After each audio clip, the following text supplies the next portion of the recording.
Good evening. Welcome, everybody. Good afternoon to some lucky folks over in sunny and warm Nicaragua. I hope you're all doing amazingly well. It is my pleasure, my privilege and honor to welcome you to another episode of Puro Sabor 2021, our virtual edition of the Nicaraguan Cigar Festival, together with my dear brother, my dear friend, and the host for tonight, Riot, over in Dubai from the Leaf Masters. Riot, good evening. Good evening, brother Reinhard. So good to be with everybody today. A lot of familiar faces, and obviously our dear Néstor back. This is going to be very exciting. Can't wait to get started.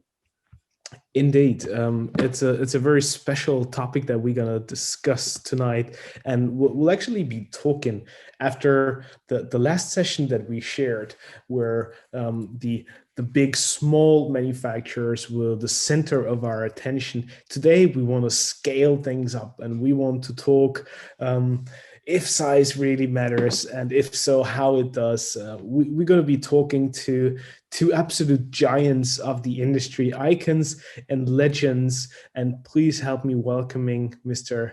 Agustín Garcia from SDJ. Hey, hello, my friend. Yeah, it's a pleasure to be here, actually, supporting Puro Sabor 2021, and most important, Nicaragua tobacco industry. So great, and really glad to be here. Many thanks. And our second guest for tonight, back to the Light 'em Up Lounge, back to Puro Sabor 2021, the one and only Néstor Andrés Plasencia. Thank you, Reinhard. Thank you, Rad. Thank you, all of you, to join us this evening, this late night. Thank you very much. It's an honor. It's a pleasure to be with you and to share the stage with my friend Agustin and all the members for the Nicaraguan Cigar Association and all the cigar lovers that are in love with the Nicaraguan tobacco and Nicaraguan cigars. So thank you very much. It's an honor to be with you again. And I really hope to see you guys face to face in the near future. That's my goal. Definitely. Being in Nicaragua, hopefully next year, this is something that we're going to have all of us in front of each other, sitting, smoking cigars together. Can't wait, really. But to get the ball started, and again, to second my dearest Reinhard's words, we welcome you, gentlemen, for the session. Today we're going to be talking about a very interesting topic, a topic that a lot of us are always wondering about, and it comes as a reflection to a topic that we had in a previous session, which is now being focused on the larger manufacturers. So the automatic and typical and natural question and idea that comes to mind is, what is the definition of a large manufacturer? And while we're thinking about the definition of the large manufacturer, I would like to get some insight from you, if possible, as to whether being large is a process or a choice or a coincidence. Is this something that you work towards or you find yourself at? Is this something that is feasible? And is this something that you find yourself getting into as a reflection of outside, factors, or you find yourself getting into it yourself? I know I've asked too many things at the same time, but let's start with, what is the definition as far as you're concerned? And Augustin would like to start with you. Okay. Just to highlight a few words in front, actually, as I said, that is an honor to be here. Actually, I'm representing Nicaragua as a cigar country, as a very important industry, So everyone know that the Nicaragua now is in the top, and that is because the effort and because the support, not only from the manufacturing side, but also, from all of you, I mean, the journalists, the media, all everyone, the consumer, the most important piece. Everyone, has created, the big moment in Nicaragua. So it's very glad, as I said, to be presenting and representing as well Scandinavian Tobacco Group, STG. So you had asked about the large manufacturing. A million things. Yeah, and many things. But actually, what I can say is, we can discuss numbers. We can say, wow, 1 million, 2 million in let's say annual basis. We can say some volumes in a daily basis or a weekly basis. But at the end of the story, for me, a manufacturing who is capable to produce respectable amount of good cigar for let's say for a constant period of time, is categorized, or is mentioned as a learned manufacturing. There is not about actually to produce, but keep cigar consistency and growth, over the year. That's the most important piece. It's not the big, it's not the side. The company is the philosophy, is the value, is the commitment that a company have or a manufacturer has to produce excellent cigar. That's the most important element for me. I don't know, Néstor, but yeah, it is what it is. Yeah, I also think the same. It's a matter of quality. It's not a matter of size. When you run a bigger size company, and I think mostly of the cigar manufacturers in Honduras, I mean in Nicaragua, create a nice size of production facilities, but the main thing is quality. The main thing is quality, and the quality can only be achieved when you support yourself with an amazing group of people, when you support yourself with an amazing team behind it. And that's the secret sauce. For example, in Nicaragua, we have 4 different cigar factories that we separate in order to segregate the cigars that we make in each factory. We work in 2 cities.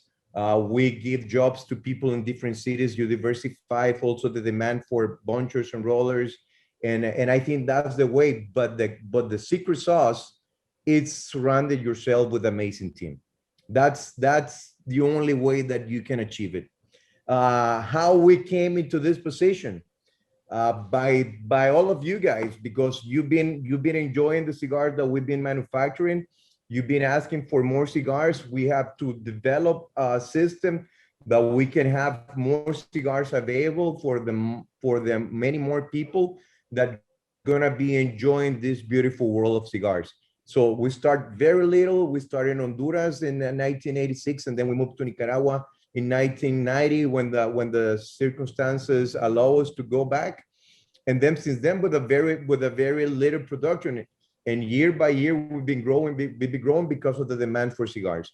And I think that's a blessing. That's a blessing that we can share with a lot of people that work together with us, and that we can share the passion we have for more people that can be able to enjoy cigars. And I think that's a great feeling that you can work with amazing teams surrounded the company that we work with, and mostly all the manufacturers in Nicaragua. The same. I see the beginning of all these guys, myself, a very small size company, and now they're in a very nice size, and I love it. And in the way that Nicaragua have grown year to year, is because of the commitment and the passion of the manufacturers and with their team in order to be able to grow with the demand. And you can never look size for quality. Quantity and quality can be achieved if you surrounded yourself with amazing team. And that's the beauty of it. That's the beauty of this industry. Well, I just wanted to add an extra to this is basically to become one of the leading manufacturing is for me is a large manufacturing growth providing to customer the right product on time. For me, reinvention is needed to be aligned to the consumer expectation over the years. Innovation platform, is key also to support the growth. For instance, in our case, factory is just a reflection on a very well-structured company, but most important, as you said, there is a great and talented team, right? It's a great effort. A team is a team involved in the whole process. As I said, any large manufacturer that remain in the industry is because as well is beneficial for both. I mean, consumer and for the same company. Always need to be together. Yeah, that's pretty important. Excellent. I find a lot of similarities, and I don't know if you agree with me, between the tobacco industry or the cigar industry and wineries or the wine industry. And for wine companies, I've been doing some research. I'm a bit obsessed with wines too. And for you to achieve economies of scale as a winery, you have to have the critical mass of being able to grow your own, to have your own vineyards and grow your own grapes. For you to be considered a large manufacturer, is it a prerequisite for you to grow a certain level of your tobacco before you become or you are considered a large manufacturer? Or is it not the same case as far as tobacco or cigars are concerned, Nestor? I think I think the secret of our success is that we control the tobacco since the seeds to the final product.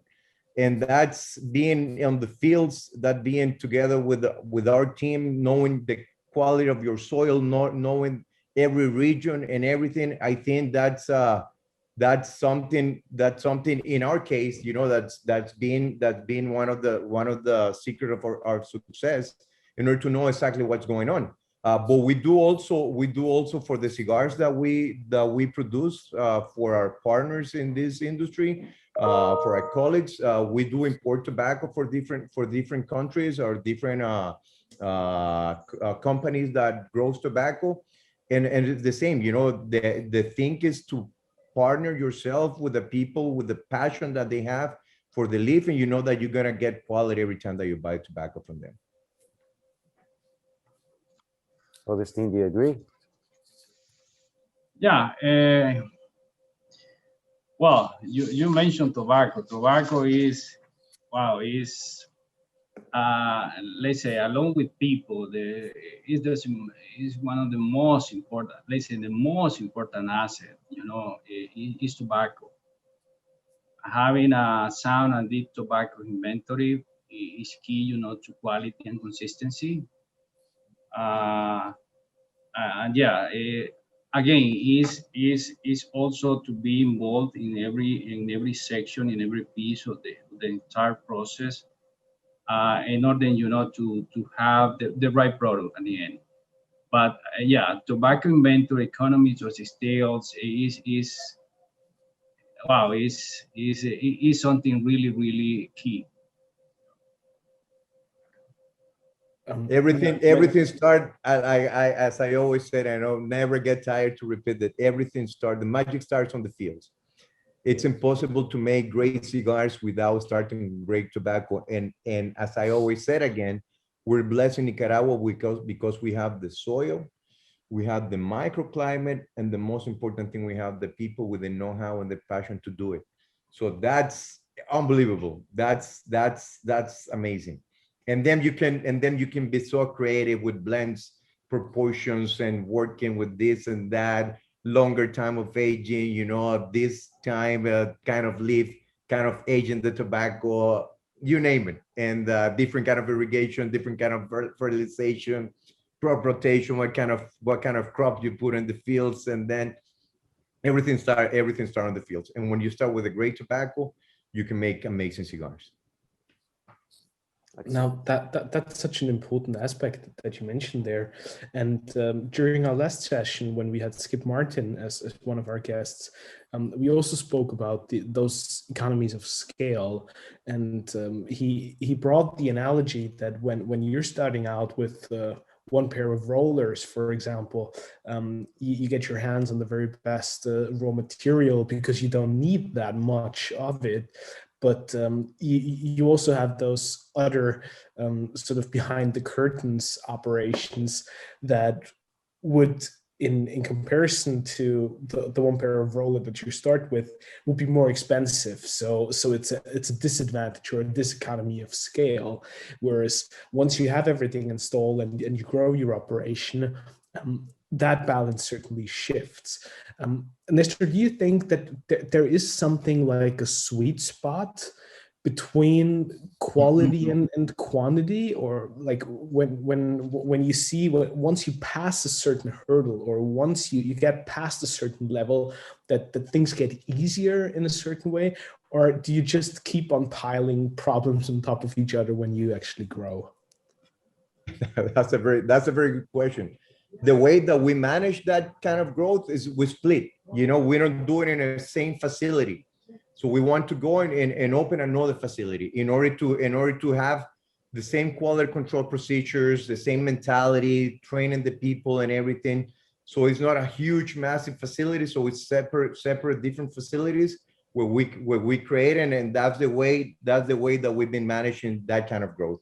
So other people can grow in a bigger facility, but separate the facility in different section of different kind of brands that they produce and everything. So I think there's ways to organize it.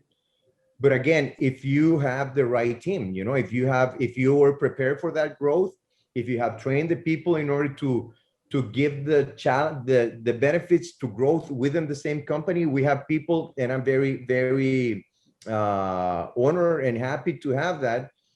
The people who start making cigars are the head of quality in the factory, are the head of shipping in the factory, are the lawyers that we have that are working with us in the factory that been starting since very, very, very end. I mean, at the bottom type, and now they are and the guys that, you know, showing support, showing quality initiative, and these are the ones that are managing the new facilities over there. So we grow within the company with our people that been with us for many years, and we give it opportunities for them to grow as well. So it's a win-win for everybody. And the beauty of that we also support in every location that we have daycare centers. We have facilities where we take care of the sons or daughters of our workers that helping out. So that growth is also for the community to grow. And I know Agustin and many colleagues in the industry are doing an amazing job also in the community. So I'm very honored and proud to have that, because the only way that we can sustain growth is when you have quality people that are going to work with you in the future, or they're going to open their own businesses or whatever. So we have to work with those people right now, because we want to this people don't know what they're missing without knowing about cigars. And there's still a lot of people that know about cigars, that they don't know about the quality of cigars, what cigars can bring to their life. So we want, you know, if people are willing to try cigars, if they support the quality that we have in as a Nicaraguan cigar producer, I think we have to prepare ourselves for growth. But in a very organized way, and in a way that quality is going to be the number one. Right now, we are in a very good area of cigar consumption. I just came from TPE in Vegas, and the amount of people that show up, I was astonished, because people want to go out, people want to have a cigar, people want to go to dinner, people want to have a great time. And I say, wow. And people were so excited about being there, seeing peers in the industry, seeing customers, going to cigar shops and talking to the people over there. That was amazing. I really love it. Yeah. Well, our friend talked about this sweet spot, between quality and quantity. That's an excellent question. I want to support what Nestor said in this sense. As I said, any large manufacturer that remains is because it's capable to produce a good cigar. Any successful organization at the end will provide what customer wants. If you can do that, actually at the end, you will disappear. We are in a business that is basically labor intensive. People is the most important asset. If we take care of our people, we are okay. They are, for instance, we have colleagues in the company that have been with us for more than 30 years, 35, 40 years actually. Highly skilled artisans, passionate individuals that they are really committed and loyal. So at the end, the quality of our product is at the large, on the hand of our artisans, of our people. That's why it's so important. It doesn't matter sometimes the big size, because at the end, we need to control, little by little, piece by piece, cigar by cigar, the quality. That's the most important. That's the most important situation. So, as I said, our business is about people, it's about tobacco. But if you have the control of these two main components, we can do, I'm gonna create an excellent product at the end.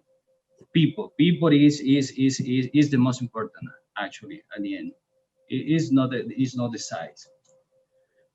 So if we zoom into that very component of the human capital and the importance of people, how is it different when you are running such a large scale operation? How is the challenge elevated to find the right talent of people in a certain magnitude in comparison to running a smaller, more sort of hands-on operation?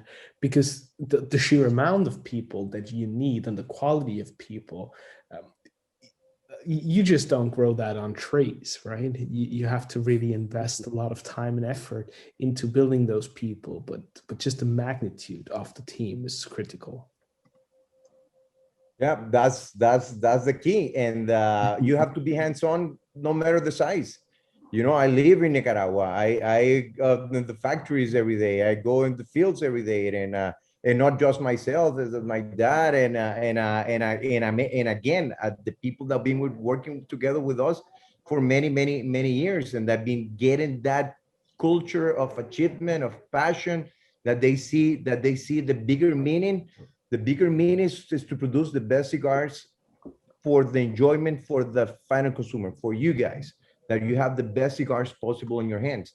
And that have to be hands-on, that have to be checking the quality, that have to be seeing the fields, smelling the tobacco in the pilones, talking to your guys, explaining the vision that you have and everything, and motivate those people to share that vision and to share that visual of growth as a company and to growth as a human beings. And that things that we have achieved, and we still have a lot to do. But when you have that, and the people can feel that, it's easy to get contagious. on that scale. And I think small, big, hands-on, be there, be on the fields, be with your people, be in the fermentation process, get the ammonia, get your hands dirty in the fields, and the people respect that, and the people are gonna follow that. And that's I think that's something that we have in Nicaragua in every size category of businesses that are there. Yeah, actually, as I said before, it doesn't matter the size of a company. To be successful, we need to be involved in every single step. That's the only way. That's the only way to provide a good product. That's the only way to track. That's the only way to measure. We need that, and actually, there's a large manufacturer, a big company at the end, compared with a small one. It doesn't matter if you have the right team. It doesn't matter if you have the right controls. It doesn't matter actually if you have, specialized people attending every single detail. Because actually, growth is a responsibility. It's not just you say, okay, we are receiving more POs, more cigar orders at the factories, and you say, okay, it's not just to hire people, it's not to get more tobacco, it's not just to put it and roll it and send it to marketplace. It's not the way to do it. Actually, is to be concentrated. It's have principles to do things. Values are really important, in every single step, in every single corporation. Actually, that's the most important. That's the most important piece. I'm going to jump on this and now. I think you have to have a system in place in order for training, in order to be organized, and how you gonna enhance the talents that you people have. We invest a lot in bringing consultant, helping us and bring the best out of every member of the company and everything, in order to you can invest back in your people, and the people can grow within the company and outside the company for the community and stuff like that. There's ways that you can do it. And I always like to see the example of Ryan was talking about wine, but that you can have it in a luxury items like LVMH is the huge luxury group in the world. It's huge, and it's all about quality. And that you can be a monster in quality and luxury if you have all the system in place, if you have that kind of people with the passion and with the commitment to do a right work. And then you have a small wineries that are doing an amazing job. Also, Vega Sicilia in Spain, small. They want to keep it small, but they grow in other countries and stuff like that. So there's ways, my friend. If you set yourself to achieve that, you can have that. But again, surrounded yourself with the right team. You cannot do it. You are a company with like 1,000 cigars a day. You're not gonna do that 1,000 cigars a day yourself. You have to depend on the people who's gonna make the cigars, depend on the people who are gonna ferment the tobacco, depends on the people who are gonna package the cigars. So you're gonna be dependent in people, and that's how you're gonna work with the people that you have surrounded yourself with. I'm going to use this as a springboard to my next question, and I'm glad we touched on all these points. So far, we've touched, it might be a bit too early to recap, but there's so much that we've touched on. I would like to recap a bit just to see what we've touched upon so far. We've touched on human capital. We've touched on quality. We've touched on the importance of being involved at all stages and being truthfully and properly vertically integrated. And we've touched upon having values, principles, and structure. The point I want to focus on here is, at which point of your growth do you realize, wait a second, this is not just a small family business of mom and papas. This is now turning into a corporate. So at which point do you realize that it's time to have a corporate structure? And what challenges comes with that as far as you're concerned? I know it sounds like a simple question, but it has a lot of, it's like when you're catapulting into something. Again, to go back to Skip and the session that we had with Skip, he was mentioning something that's very interesting.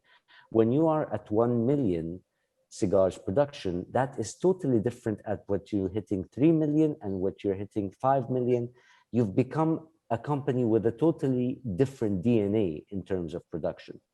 So to go back to my main question, when do you realize that it's time to set your company as a corporate company, and what challenges comes with that? Well, Good question. Very good question. yeah, it's a very good question, actually. Well, in the case of STG, Scandinavian Tobacco Group, you know, it is kind of a different story compared with Néstor a little bit, because at the end it has been, you know, now we have a big corporation coming from with a let's say the big portfolio of brands operating in different countries, coming from different actually companies through merger and acquisition. And it's amazing, you know, how this business work at the end. Before, just to give you an example, before give you an answer, when I remember back in 2005 when I was in Honduras, American Tobacco Factory, and we merged, you know, with a company called US Cigar. You know, so in one side we have Punch, Hoyo de Monterrey, we had Sancho Panza brands, and the another side we had, you know, Don Tomas, Astral, Helix, and many other brands. So and I was in the middle of that, and I said, wow, there is two cultures, there is good people in both sides. We have different methods, you know, of doing things, different mentalities. And at the end, it was really interesting, you know, how you can combine that strengths just in one. It's amazing how it works when you have a direction and you say we need to have quality in place, and that is the way that we need to go. There is a lot of learning, you know, for every single operation, for every single roller and bunching, and the people that is in the booking, the people that is in the sorting, in the shading, in the both factories. It's amazing, you know, how it works in terms of learning. And at the end, when you are able to combine, to blend this strength, is amazing how you can generate a stronger company, a stronger organization. So what is the point, you know, to have this corporate structure, as you said, at the end, in the case of the STG, we have evolved, you know, a corporate structure need to be actually at this level. It need to be lean, agile, efficient. That's the most, let's say, important element. And as I said, based on values, because it tells you that is the direction. You cannot get confused, you know, when you have that clear direction. We have STG as STG, and we identify with these values. And it's amazing, just to give you an idea, one of our values is basically, listen, our action, our verb is empowered with passion. This is one of our values. It means that we need to have that confidence. We need to give that confidence to every single individual in STG. Let me tell you, another one is how we can blend our strengths. It means how we can Also cultivate courage. How can we also have that connection as a company? It doesn't matter the size, but again, is about people. It's normally the people say that is a big corporation and there is a many layers. That is, forget it. Is you are not focused, if you are not in contact with the product, if you are not passionate in what you do, you cannot be in this business. And in any other, that's key. That's key, to have and to feel identified with what we do. That's the most important, and it marks, the difference in any situation, in any problem. So having a structure, again, need to be linear, need to be agile to take decision and to be in front of the quality, in front of the product. That's the most important thing. Thank you. In our case, we're still a family-run business.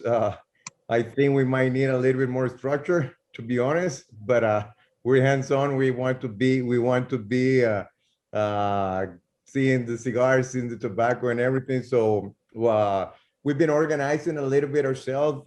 We have an amazing team in all the levels. But we're still a family-owned company. So this is what we're doing right now. This is very interesting, and just as a follow-up to that, as you're growing, just to touch on the challenges that you get. Quality, of course, is obvious. You need to maintain quality, okay? But I'm always concerned as to how do you balance your quality with return on investment, with your ROIs, and how you balance quality with the efficiency of the business. And that's one of the main aspects I wanted to touch on when I spoke about company structure. How, from your perspective, do you balance those two, efficiency and quality, in your business? Because at the end of the day, there has to be a return for this business to continue and to grow, or at least to maintain itself. How do you do it? You need to have, for sure, a good accounting control, cost control of everything that you're doing. You have, when you're a farmer, for example, this year we have 2 hurricanes. We have some tobacco in the fields during the hurricanes at the beginning. So that tobacco will not get to the premium line. Those tobacco that was in that area, we separate, and that's going to inexpensive cigars like a sandwich or short filler cigars.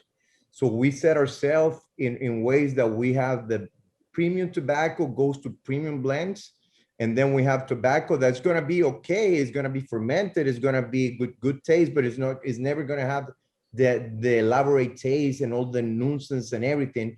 But you have to have an exit for that tobacco. Sometimes we sell that tobacco to smaller manufacturers, or we create projects or products that we can use that tobacco that we're going to combine with quality tobacco, like short filler that is going out of our top quality, which is the Plasencia line.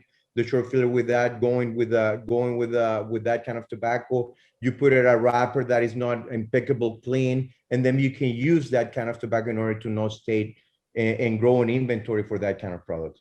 So we try to create a product line of products that we can create, and we can very affordable cigars for people can be in an amazing good value for those cigars. And still, we guarantee that those cigars are going to draw. We guarantee that tobacco is going to be fermented. We guarantee that it's going to be a nice looking cigar, but it's not going to be.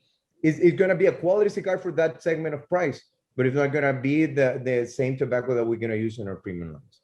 It's more or less the way that we control it, and having a good cost controls and accountants, and we work with an ERP system, enterprise resource planning, that we control since the tobacco comes in our warehouse to when the tobacco is already shipped, knowing the status and see how the things work. So with data, we try to get a better decisions. And there's always ways to improve. I mean, before we go into listening to Augustin, and Augustin, if you would kindly allow me, Nestor, has there been, and I want to encourage both of you to please share with us your personal experiences and real stories from the grounds on your factories and on your fields, because I'm sure a lot of the people with us here are just simply dying, especially that we're unable to come and see you and walk with you at the alleys and the fields to hear your personal experiences.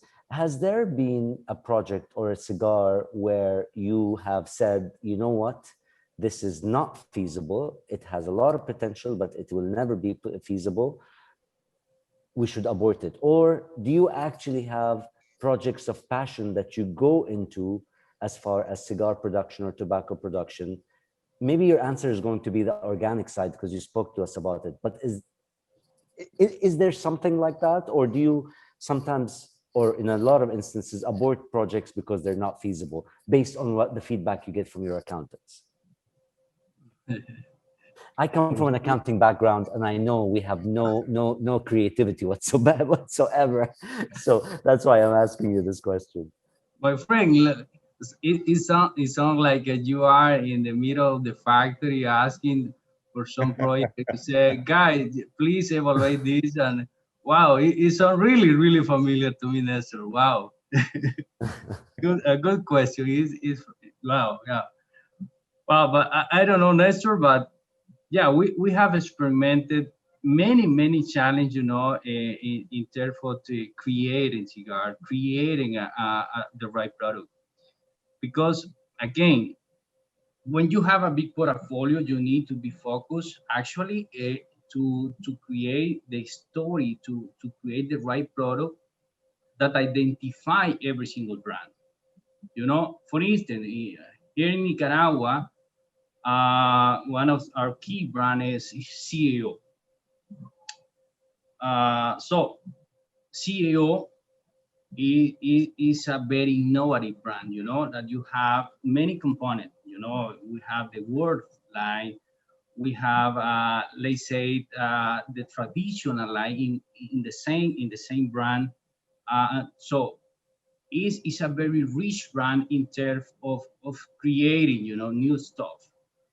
So, but if you go to a brand as Partagas or the same Coiba, well, or talk about Punch, their brand a little bit more traditional. Mm-hmm. So you cannot create the same product and the same, you know, story that behind the brand, you know, because it need to be aligned with this. So it's amazing. So when we have actually we have a great team, you know, from the marketing and sales team. We say, wow, let's put something for this specific brand for CAO. Let's work in a really good product. And so we start as a team, you know, to create a product with the let's say a cigar profile on this and this and this condition, with this characteristic, on this price point, with this package. So everything are gonna be distributed in this channel. Everything need to be put it, you know, according to the let's say to the feeling of this brand. And at the end, when you say, wow, but let's start making some sample, let's work to create a good product. Always, we will have some challenge in terms, you know, of trying to do our best. And sometimes we say, wow, but that is not possible because, guys, listen, if you want barber pole, but it need to be torpedo, it need to be figurado, it need to be this. So, because at the end, every single manufacturer, every single company want to create something different, something really attractive for consumer. So, and we say, wow, guys, listen, we can do it, but it's gonna be really expensive. And actually, we can have our people working on that. We can have our Rolly working on that. We can sit down and see what we wanna do with this. But actually, it's like wow. And then we figure it out. Forget it. It doesn't matter to go, you know, to these, let's say, innovative fields in order to create something really good. But actually, there is a lot of evaluation on the way. There is a lot of, let's say, an evaluation in order to create something good. And there is many examples, that I can bring to the table. But yeah, it's really interesting, that question, actually, specifically. Well, I just gonna finish this part to go to Néstor. You said about efficiency and consistency in the quality. As I said, as a large manufacturer, we have a robust structured quality and process improvement platform that is fully integrated, with the whole manufacturing process. Every single step needs to be tracked, from tobacco sourcing, farming, to the finished good being shipped. Listen, for instance, we have implemented a lean culture across our organization.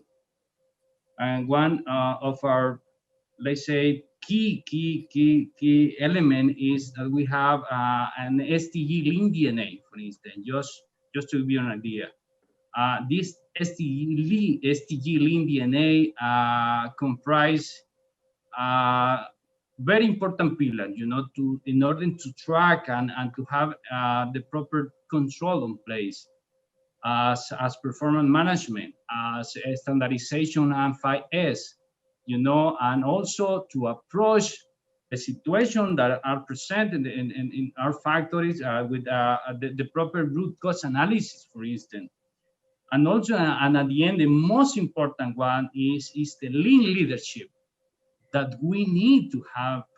That's the most important one, because our people need to be identified, need to live, need to sleep, need to eat, need to smoke, that for to work. That's the most important piece. It's amazing how it works when you have, and it's amazing how the example that I can list it, when you have a talent people have been working 30 years doing cigar, and you say, wow, now, listen, you have many things in your place in order to be more efficient and have a better environment to work. Let's work together in order to have it. And it's amazing how it works when people realize that it's helpful for themselves, it's helpful for the company. It's amazing how it works. So it is well, if you don't stop in some topic, I can continue talking. But Néstor, please. No, we talked about a little bit last time. That's we've been making mistakes many times, and a failure, we call it as a learning experience. It's not failure; it's always learning experience.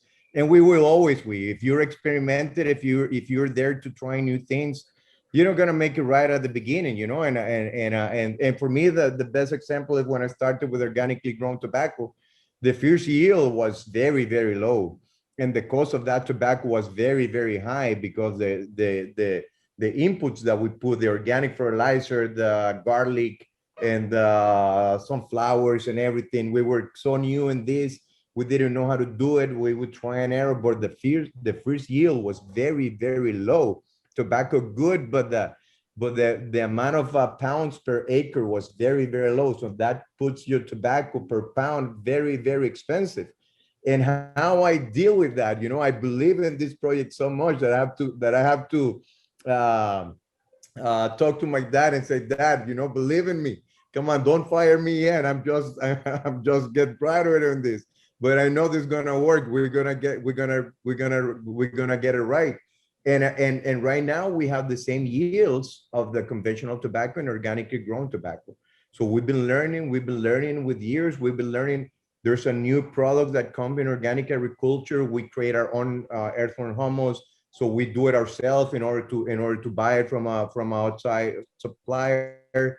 We use the tobacco stems. Now we use it as a raw material. We have a cattle operation we use the cow manure. So We're trying to get the resources that we have near to our operation. But the only way that you can learn it is doing it. You know, you're not going to learn it in a book. You're going to learn it doing it and having that kind of experiences. And I always call it those are the learning experience. Ways of fermentation. You know, we hand down tobacco very damp in humidity. Tobacco from Nicaragua is very oily. We want to make a darker tobacco. We put it in a hot room, and we will open that box was completely rotten. You know, so we lose a lot of tobacco trying to experiment with that. Then we learned that humidity wasn't have to be that high at the beginning. We have to control the humidity since you put the tobacco hand down from the curing barn and stuff like that. You know, right now we're working in a chip. I don't know if you saw it. I forgot to mention over here. We put in chips in a band, so we can assure that it's authentic cigar, and we can create content like favor profiles and stuff like that. That's an expensive investment. I hope it's gonna work. Otherwise, I maybe get fired in this stage of my career. But we are willing to try. We're willing to try. We're willing to be closer with you guys. Have content that you know what we're doing, what we set up. We can create pairings with the tobacco. We can create music that you're gonna listen when you enjoy our tobacco. We want to be innovating in a very traditional industry, and you're gonna fail sometimes, but you're gonna learn the lesson, and that will always happen. And we will gonna fail, but we're gonna succeed in some. And the secret is that you tried, you know, you failed, but you failed cheap. Is what my dad said. Try, but you fail cheap. Don't fail with very expensive accounts. So try to do your best. And we tried. You know, my brother is coming to the company. He's just graduated for a master's degree in Miami, so he's bringing new ideas in, and we're gonna let him try it. You know, I have my older brother also with ideas. My sister, she's working in a social responsibility programs that we have. You know, and we want to expand that operation, and we will always try. We will always try, and we're gonna make some fails in the journey, but we are enjoying the journey, which is the most important. Excellent. Well, I just wanna add a comment on this. Actually, as Ernest mentioned, as Nestor mentioned, is maybe is an aside comment, but it's pretty important. It's amazing how our business works in terms of attraction. You know, when you start in this business, you cannot stop. You cannot stop working on it. You cannot stop learning from this. It's amazing how listen, for instance, I have more than, well, close to 20 years in this business. And we never stop learning. We never stop, you know, learning from many people in our side, trying different things every day. It's amazing. A simple pilon, as we call pilon here, is you know, a troja that is called in the DR and in Cuba. But it's just to put the tobacco hand in, you know, in the fermentation process. And you say, wow, now we want to ferment this tobacco in this way, because there is the regular way that we normally do. But at the end of the story, we say, wow, but is how this little pilon is behaving a little bit different. So we start thinking, we start analyzing, you know, and we start learning all the components, you know. Wow, let's review what happened with the moisturing, what happened with the weight of this pilon, what happened, you know, with the let's say, what happened in the field. It was wrong in a rainy season. It was wrong in a very sunny season. How it was harvested, how was the curing. So, and we start connecting every single aspect, you know, in that simple pilon, in that specific pilon, in order, you know, to have this amount of tobacco in the proper condition. It's amazing how it works. And then, listen, it's just one pilon, but now added, if we had 300 pilones. So you need to be involved in that process and checking, exactly. If we have, let's talk about 5 pilones. We say these 5 pilones are coming, for instance, for Jalapa Valley. That is a Biso wrapper. Wow, okay? And we start fermenting that. And we say, but these 5 pilones are coming exactly from the same farm, from the same lot, from the same batch of tobacco, but they are behaving a little bit different. But at the end of the story, we need to have these 5 pilones at the proper fermentation stage. If we need it for let's say for a cigar, that you need to have that standard. And it's amazing, and that's the beauty of our business, actually, because you can never stop learning. You can never stop learning, and it's amazing. It's amazing. It's a magic on it. It's a magic that is present, in always in our business. It's amazing. Yeah, it's just a comment. We get so many wonderful questions from all of the viewers and all the people who are here with us. I would love to bring in Valerie with her specific questions. Val, thank you for joining us, and please feel free to raise your question to Néstor and Agustín. Thank you once again for hosting a marvelous session, to our esteemed hosts and our guests. Nice to see you again, Néstor. The one that I want, thank you. The one thing that I asked, you touched on something called ERP, I think that was, enterprise resource planning. Yes. I'd be interested in knowing what the cornerstones of that program, for lack of a better word, and how it relates to tobacco in the business that you're in. That's a software that we create in-house in order to manage the tobacco that gets into our warehouse. What kind of tobacco goes to the selection? We selected how many pounds of that tobacco were seco, how many pounds were biso, how many pounds were ligero. That tobacco go to fermentation, how many people were involved, how you add costs to that. So what price the tobacco came in the first step, and at the end of what price per pound you have when the tobacco is ready to be on the cigar. All the steps are recorded, and we have people checking all the steps. And at the end, we know exactly the price per pound that we have before the cigar, and actually, every cigar more or less the price per 1,000 that we have for cigars. So it's been a process that we've been working with, still learning and achieve that, adding new stuff, new features to that. The painful at the beginning, I can say, the numbers don't make sense at the beginning, but we keep learning. It's another learning experience. We'll learn with tobacco, we'll learn with technology, but the hard thing to learn is learn the tobacco language, as my dad always said. And I'd also like to know, how much time do you give yourselves? 1 year doesn't give you the right picture.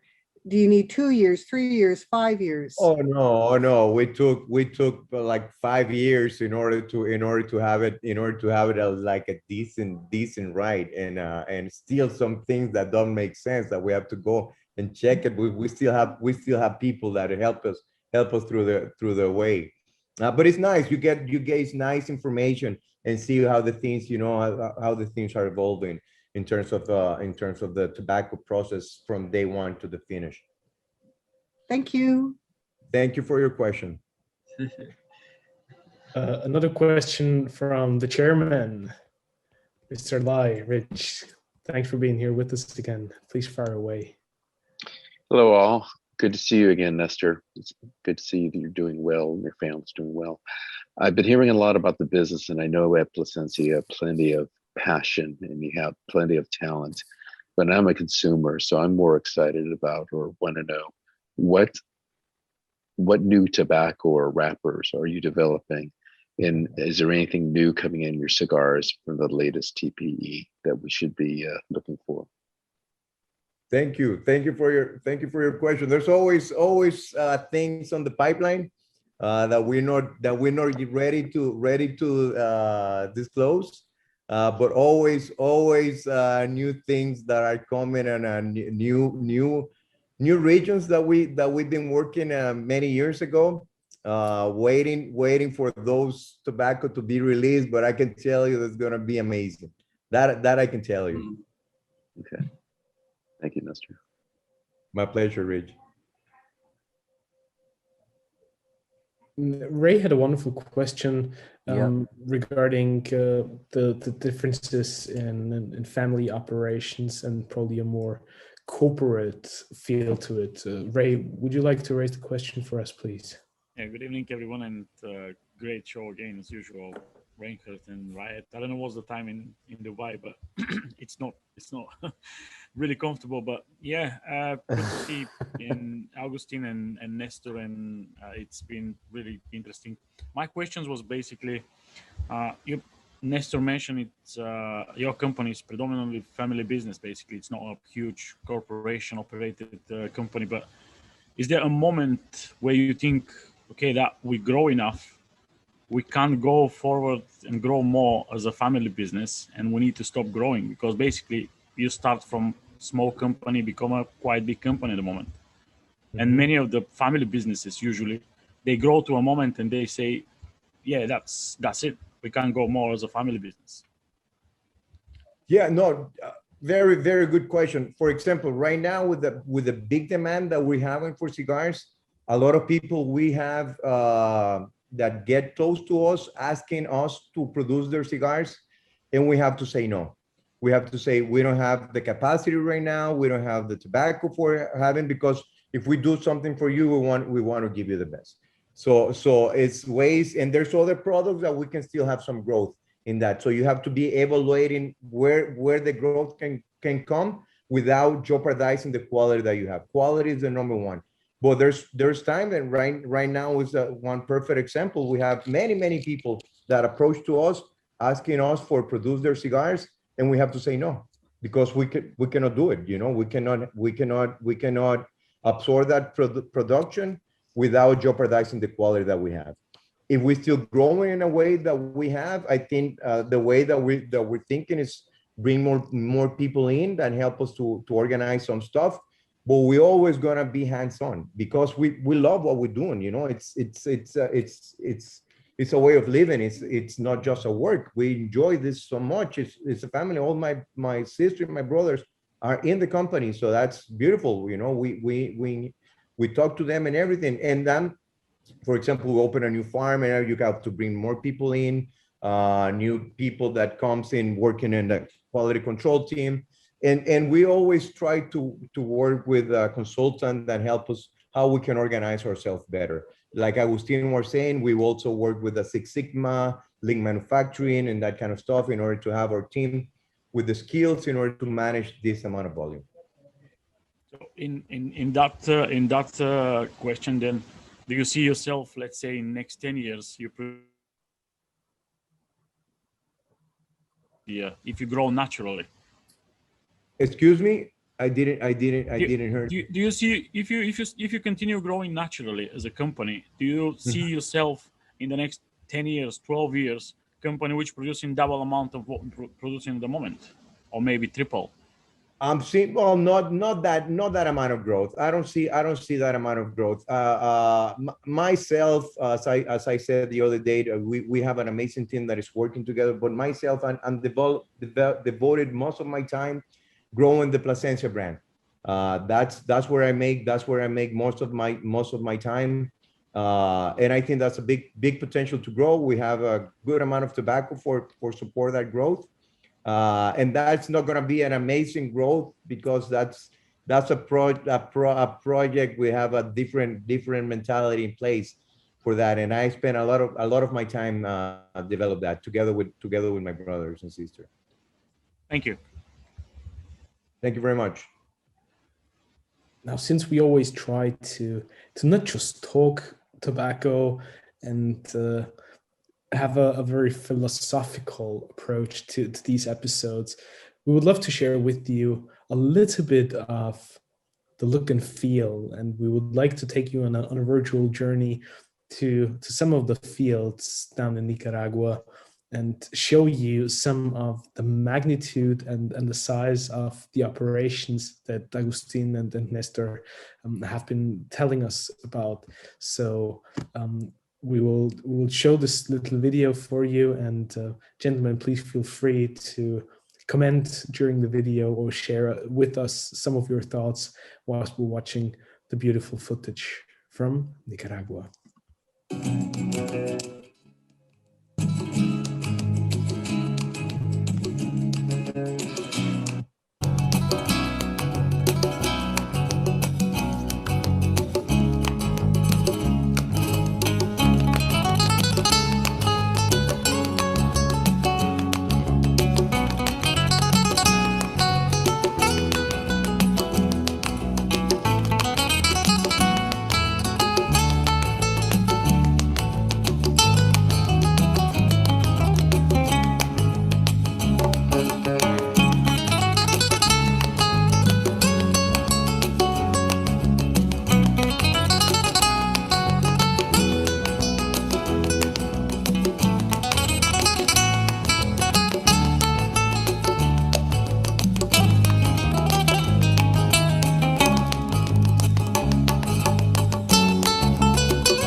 What a beautiful combination of beauty, authenticity, and simplicity. You cannot but look at this and say, take me home, I want to go. We want you to experience firsthand, visit fields, pre-industry, factories, getting the smell of the tobacco on the curing bars, on the fermentation process, on the aging rooms. That will be that's a life-changing experience in my way to thinking, and I have the privilege to feel that every day. What can I say? It must be a beautiful feeling. It must be a beautiful feeling too. And I know how do you actually walk around in your fields? You actually take your horse and go out there, or do you? I do the horseback riding on the weekends, during the weekdays, or maybe in a very hard working days that I have. Let me get 1 hour and go to the horse to relax myself a little bit. I do that, but and all the weekends when I'm here, I go to the fields on the horse, and I really love it. I really love it. So we're gonna do it next time in Nicaragua, right? Excellent. Can't wait. Can't wait. I'll take you up on that.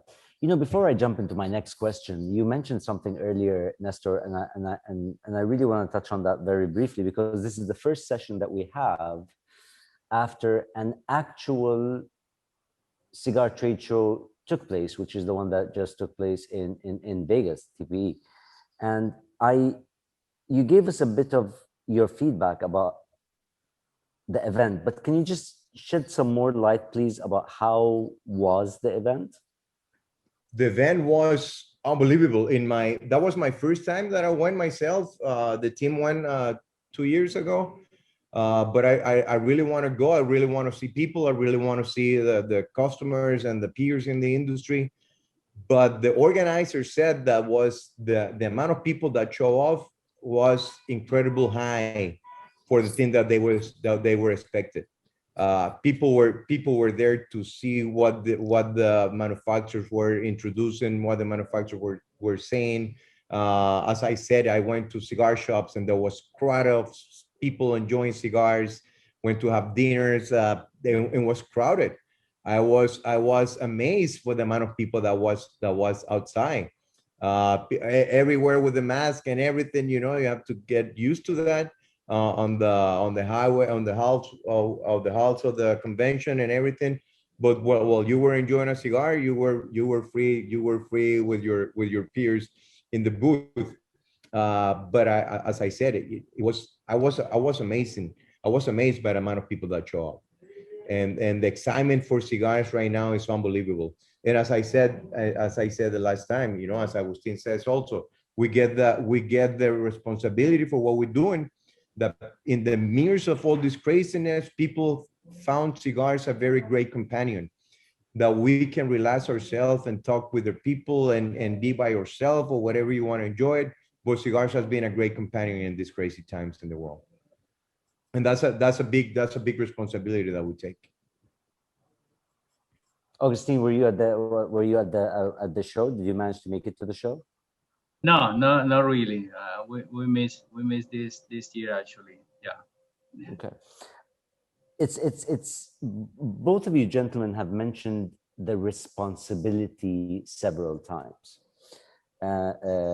With growth comes responsibility. With quality comes responsibility. Do you believe you are at an advantage or disadvantage as you grow and you become bigger in terms of having access to the raw materials you need to produce that amazing cigar you proudly hold in your hand, smoke and call a Nicaraguan cigar? As a big producer, do you believe it is easier for you to get those vis-a-vis other producers? Or do you believe that with growth comes even more expectation for the end smoker or the person enjoying your cigars in terms of the suppliers or the ingredients that you put in your final products? Augustin? Well, raw material is a great question actually. With the increased demand happening now, is at the end of the story, we will have some situation because every single manufacturer, is competed not only with labor, but tobacco. So having tobacco, you need to have. In the case of Néstor, it's a little bit easier because he's basically, one of the major, let's say the biggest grower in Central America. But actually, as everybody knows as well, in the case of Scandinavian Tobacco Group, we have, let's say, very close relationship with Plasencia Group. So this is one of our key partners. Well, Don Néstor Sr. said we are family. So that's for sure, in this sense, with this specific range of tobacco that the Plasencia Group grow, basically are part of FTE as well. So, but what happened? But remember, in terms of having let's say the right inventory on hand, the raw material on hand, is you need to build, a special relationship STE has, that kind of relationship, long-term relationship in every single country when we are sourcing tobacco, and we work very closely, with every single farmer in order to ensure that raw material. That is key, is when we realize we have more than 30 years working with some guys in not only Nicaragua specifically, or in Honduras, but in Dominican Republic, in Cameroon, in Mexico, in Ecuador, in Brazil, in Indonesia. So at the end, that's key. You cannot survive in this business without having the raw material and the proper and the right raw material actually in place. So STG has that a strong relationship, that the, let's say, alliance in every single country to ensure that and we work very closely, to ensure that important element of tobacco.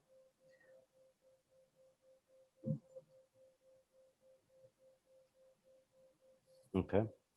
Néstor? Yes, responsibility, it's a very interesting and powerful word. We have responsibility for our people, number one. We have responsibility for the environment. That's very important in order to secure the sustainability for the future. And we have responsibility with our customers. And the way that we can assure that is having tobacco, good amount of inventory that is produced in a very sustainable way, and helping the people in the process. That's very important. And the amount of inventory that you have, right, it's very important to manage consistency in the blends. And that doesn't matter the size. I think if you think your business as a long term, it's better to invest in inventory that cash that out. That means that you're going to have a better tobacco in the future. You're going to have a very consistent product. And that's what we're trying to achieve. And also we work with partners in different countries where we import tobacco, like Agustin was saying, and we have the blessing to work together with Agustin and STG and other colleagues in the industry that, that we support tobacco and everything for them for produce their cigars. And that's a big responsibility to supply with a great quality products in the raw material and the final product, and the cigars are ready made. Okay. If I am to shoot one last question from my end, it is about the challenges going forward. What do you foresee over in the short term, or in the 1 to 3 year window, if you may, are the major challenges that you have? Obviously, demand is one of the biggest challenges that you have right now, because people are smoking more than ever, and this is being compared to one of the largest cigar booms in a long time. But that's on the positive side. It just means that you have to be more patient to get your cigars as an end consumer, and that's perfectly fine. But what other challenges as large producers do you believe are ahead of you, and are you ready for them? The challenges that we see, the biggest challenge is legislation. That's the biggest challenge of all, that will affect us, all of us. And I think people are enjoying cigars. People continue to enjoy cigars. More people gonna start enjoying cigars, and we're gonna do the best that we can. Always quality first. But the biggest challenge in our point of view are legislation, and we have to get ready with knowing what kind of legislation is coming, FDA, track and trace in Europe, and that kind of stuff. So we're getting ready for that, and that's for me, putting some more tax, smoking bans, and that in different countries, different states. That kind of challenges is the biggest one that we see in the future. For sure. I share that. I think this is the biggest one. We have so many, they say, regulation. Just starting from SDA, TPD, track and trace, plain packaging now that is coming and is already in place in some countries. Yeah, but the regulation is going to be always present, and it has been known actually how also can we identify our product, you know, is going to be challenged. And the another side, yeah, if increase continue the same trend for sure, you know, having a skilled labor also, you know, is gonna be an issue. Actually, having the same raw material availability is gonna be an issue. Yeah, but yeah, regulation is the most important one actually. As an industry, you know, what we need to take care, and we need to know how to front, you know, this regulation. Yeah.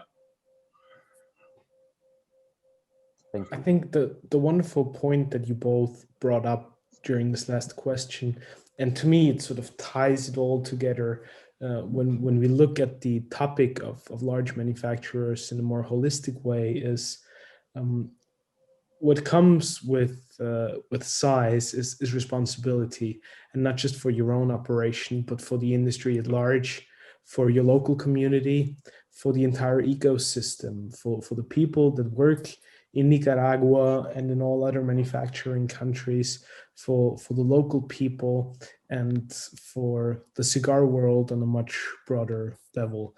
And that, I believe, is a wonderful statement and a wonderful way to wrap up this session, because it sort of takes everything into consideration that you shared with us today during this wonderful live show. But it clearly shows the path forward and how important it is for all of us as a community, as an industry, to stand together, to remain strong, and to keep carrying on the values and the things that matter the most to us. And that is something that I'm truly grateful for, and I thank you for sharing that with us. Thank you very much. Now, if you during today's episode got a little bit of an appetite for Nicaragua and what's going on in and around the fields and in the factory with Agustin and with Néstor Andrés, you all know, and for those of you who watch it for the first time, we have amazing giveaways during this year's Puro Sabor 2021, the virtual festival. The probably biggest one of them being tickets to the next year's Puro Sabor Festival in Nicaragua. So please make sure that you follow all the news and the most recent updates via the official website of the festival, and that is lightemupworld.com/Puro Sabor 2021. We also share all the invites over there and happily keep you posted about everything that's going on.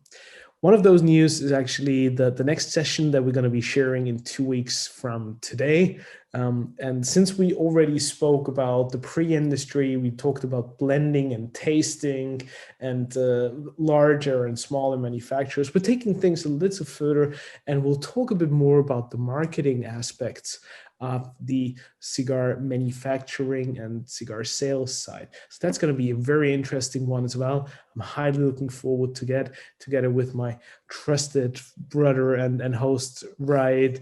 And for today, Agustin, Néstor Andrés, thank you so much for everything that you shared with us, for doing us the honors, and for the wonderful insights that you provided us and our audience with. Many thanks. Thank you very much. Thank you. It's been a really honor to be together with you again on the distance, but I feel closer when we do this kind of stuff.